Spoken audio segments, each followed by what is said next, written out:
Bismillahirrahmanirrahim. Assalamualaikum warahmatullahi wabarakatuh.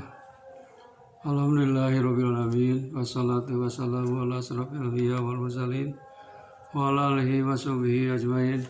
Asyhadu an la ilaha illallah wa asyhadu anna Muhammadan abduhu wa rasuluh. Wa qala Allah ta'ala fil Qur'anil Karim. A'udzu billahi minasyaitonir rajim. Bismillahirrahmanirrahim. Innama amwalukum wa auladukum fitnah. Hadirin kaum muslimin wal muslimat rahimakumullah. Alhamdulillah atas berkat rahmat taufik hidayah Allah Subhanahu wa taala kita masih diberi usia atau nikmat usia atau nikmat umur dan nikmat iman dan Islam, juga nikmat kesehatan. Salawat serta salam mudah-mudahan dilimpahkan kepada junjungan alam habibana nabiyina Muhammad sallallahu alaihi wasallam, juga kepada keluarganya, para sahabatnya, dan tidak lupa kepada kita sebagai umatnya. Amin ya Allah ya rabbal alamin. Hadirin rahimakumullah, pada saat ini saya akan sampaikan tema atau judul 4 macam hujah Allah Subhanahu wa taala terhadap 4 golongan manusia. 4 macam hujah Allah Subhanahu wa taala terhadap 4 golongan manusia. Ini disebutkan dari hadis Rasulullah SAW. An Nabi SAW annahu qala inna Allah ta'ala yahtaju yaumal qiyamati bi arba'ati anfusin ala arba'ati nasin minan nas alal agniya'i bi Sulaiman bin Dawud walal abidi bi Yusufa walal mardo bi Ayyuba walal fuqara bi Isa. Nabi SAW bersabda, sesungguhnya Allah Ta'ala berhujah nanti pada hari kiamat dengan 4 orang terhadap 4 golongan manusia yang lain. Yang pertama, halal agniya ibi Sulaiman ibni Dawuda. Allah berhujah terhadap orang-orang yang kaya dengan kayanya Nabi Sulaiman bin Daud. Nanti Allah Subhanahu wa taala akan bertanya kepada orang kaya, kata Allah Subhanahu wa taala, mengapa kalian tidak beribadah kepada Allah? Kemudian mereka menjawab, karena saya sibuk, tidak ada waktu mengurus harta benda. Allah bertanya lagi, tahukah kamu siapa itu Sulaiman bin Daud? Dia adalah orang yang terkaya di dunia. Dia tetap beribadah kepada Allah Subhanahu wa taala. Tidak pernah ingkar, tidak pernah lalai, tidak pernah abai, meskipun dia kaya raya. Oleh karena itu, kamu sekarang tidak ada alasan lagi.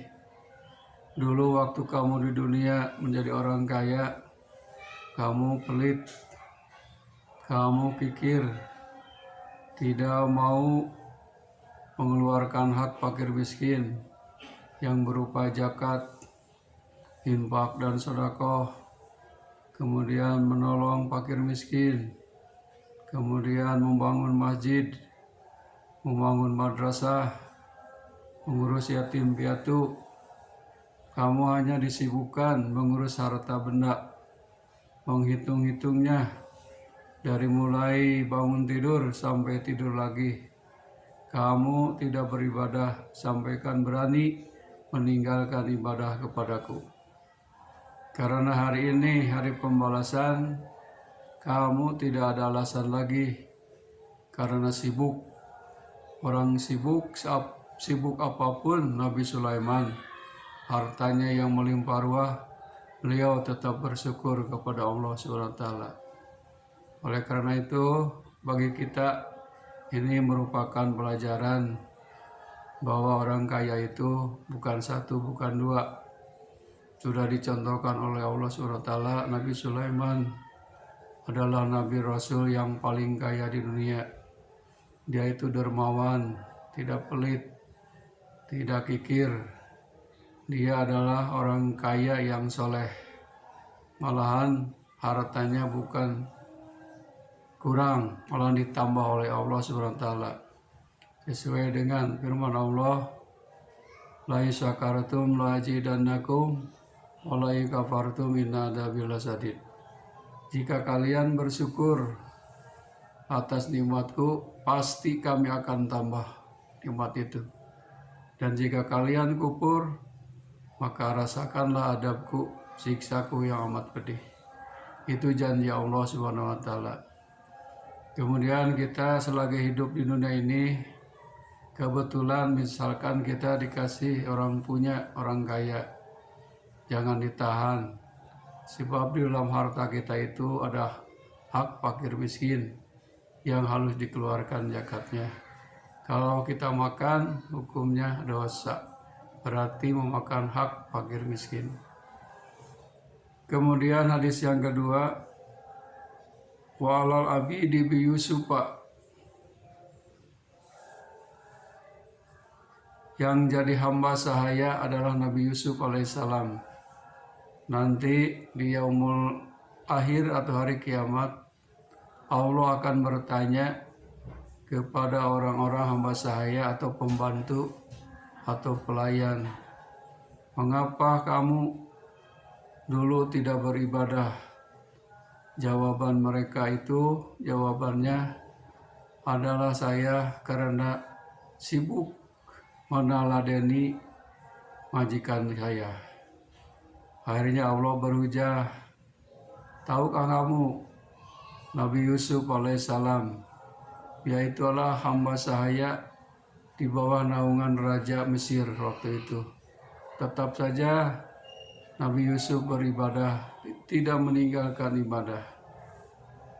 Hadirin yang dimuliakan Allah, ini mengingat kepada kita sebagai karyawan, sebagai pekerja, punya atasan, baik di swasta maupun di negeri, kita tidak boleh terhalang karena sibuk melayani majikan-majikan kita. Jangan berani meninggalkan ibadah. Contohnya, waktu sholat kita kerjakan sholat. Kalau kita tinggalkan, berarti kita ini membangkang kepada Allah SWT. Tidak ada hujah lagi nanti di yaumul akhir. Selagi kita masih hidup sekarang di dunia sebagai karyawan, punya atasan, sebagai bawahan, punya atasan, tetap saja ibadah jangan ditinggal. Meskipun kita melayani majikan kita serepot apapun, ibadah tetap berjalan dan istiqomah. Kemudian yang ketiganya dalam hadis itu, walar mardu bi ayyuba. Nanti Allah di yaumul akhir hari kiamat berkata kepada orang-orang yang sakit. Pertanyaannya, mengapa kamu dulu waktu di dunia tidak beribadah? Jawaban mereka yang sakit itu, jawabannya adalah karena dulu saya sakit parah, tidak bisa beribadah. Oleh Allah ada hujahnya. Tahukah kamu bahwa makhluk Allah yang namanya Nabi Ayub alaihissalam dulu sakit sampai 17 tahun. Beliau, Nabi Ayub, tidak putus asa, tidak pernah meninggalkan ibadah-ibadah lainnya. Malahan Nabi Ayub makin takarub kepada Allah SWT, bukan makin jauh. Justru kata Allah, kami memberi ujian kepadamu dengan penyakit. Seharusnya kamu bersabar dan berusaha mencari obatnya, bukan meninggalkan ibadah. Kalau dulu kamu tidak beribadah karena alasan sakit parah, maka sekarang tidak ada alasan lagi. Kamu akan menerima balasan dari Allah Subhanahu wa Ta'ala. Yang keempat, walal fuqara'i bi Isa. Allah berhujah dengan kefakirannya Nabi Isa alaihissalam. Di hari kiamat, hari akhir, nanti Allah memanggil dan bertanya kepada orang-orang fakir, mengapa kamu dulu tidak beribadah? Jawaban orang fakir, ya Allah, karena saya dulu di dunia orang fakir, orang susah, orang miskin, tidak bisa beribadah. Untuk mencari sesuap nasi pun saya susah, makanya saya tidak beribadah, lalai. Terus Allah membalik tanya, tahukah kamu orang yang paling miskin di dunia? Yaitu Nabi Isa alaihissalam. Tetap saja Nabi Isa alaihissalam tidak meninggalkan ibadah. Dia tetap istiqomah beribadah. Tapi kenapa kalian, gara-gara kamu fakir dan miskin, tidak beribadah? Justru itu kesempatan bagi kamu waktu di dunia. Itu ujian. Harus banyak sabar. Dengan banyak sabar, insya Allah mendapat pahala. Pahala yang sabar itu adalah al-jannah, yaitu surga. Saudara-saudaraku, inilah hadis Rasulullah SAW tentang 4 macam hujah Allah Subhanahu wa Ta'ala terhadap 4 golongan manusia. Jadi nanti orang kaya, orang fakir, orang sakit, dan hamba sahaya atau karyawan akan ditanya, diminta pertanggungjawaban apa alasannya tidak beribadah kepada Allah. Tadi jawabannya sudah. Yang kaya Nabi Sulaiman tetap beribadah. Yang miskin Nabi Isa alaihissalam tetap beribadah. Yang sakit parah Nabi Ayub alaihissalam tetap beribadah. Kemudian hamba sahaya, pembantu atau pelayan atau karyawan Nabi Yusuf alaihissalam tetap beribadah.